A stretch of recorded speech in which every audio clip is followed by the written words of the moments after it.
Hello again. There's been tragedy on the south coast overnight. A 32-year-old woman died after she exited a vehicle trapped in floodwaters, being swept away at Churros around 2 a.m.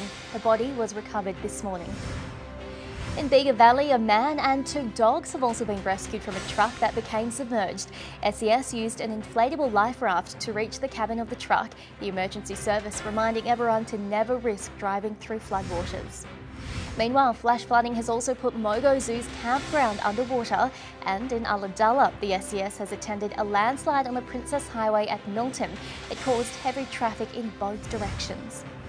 And fragments of COVID have been detected in sewage treatment plants at Eden and Maruya. Anyone who's been to these areas are urged to monitor for symptoms.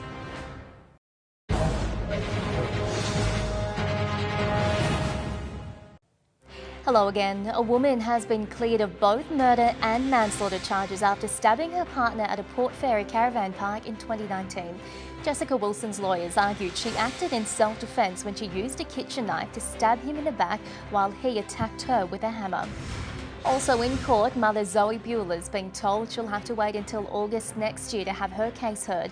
She was arrested in her home 15 months ago, charged with incitement. She's accused of encouraging people to leave their homes and attend a Freedom Day protest, a breach of public health laws.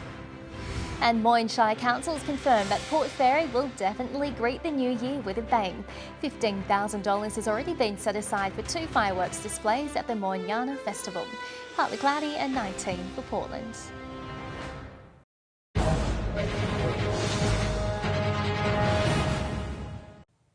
Hello again. Data from the state governments revealed the city of Greater Bendigo performed well over the past year across many areas during the COVID pandemic. Community satisfaction with council was higher compared to previous years, while the city achieved top ranking for sealed roads satisfaction. Maternal child health also remained consistent. The Labor government's invested $4 million to improve water security for irrigators in the Loddon-Campaspe region. It'll see new support for farmers to boost on-farm efficiency and productivity while maintaining their impact on the environment. And Greater Bendigo's recorded a further 7 new cases of COVID over the past 24 hours. It's a reminder for locals to monitor for symptoms and get tested if any develop. Sunny and a top of 27 expected for Kyabram. Stay with us, more from the newsroom soon.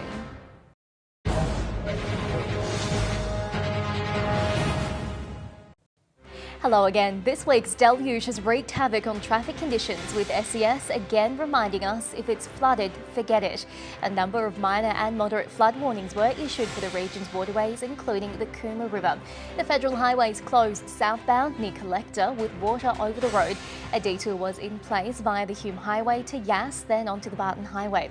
There was also localised flooding in Taurang near Goulburn, with the bridge taking on water this afternoon. Canberra parents wanting to book their 5 to 11-year-old children in for a Pfizer vaccine are urged to wait until the supply to clinics is confirmed. ACT Health will let people know when appointments open up.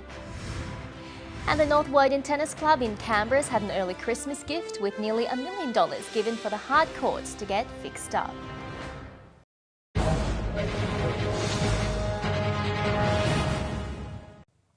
Hello again. Major flood warnings have been issued around the Orbost region as SES crews brace for a spike in calls.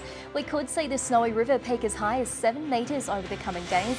The Buchan River currently sits around the 4-metre mark and is slowly rising.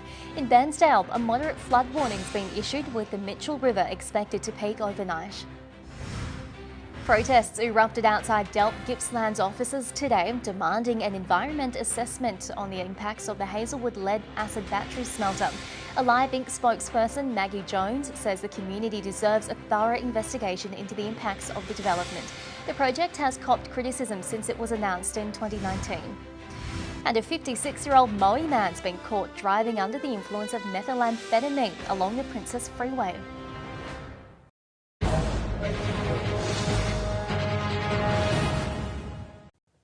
Hello again. A Newcastle man's been jailed after he was found guilty of possessing child abuse material. The 55-year-old was sentenced to 4 years and 6 months behind bars. He was charged in November last year following a major police investigation into online child abuse material. The M1 near Mooney Mooney turned into a river last night as floodwaters poured down the side of a cliff face. Overnight, almost 60 phone calls were made to local SES crews. Meanwhile, thunderstorms are expected to sweep across the central coast tonight. In the Hunter region, minor flood warnings have been issued for Singleton and Maitland.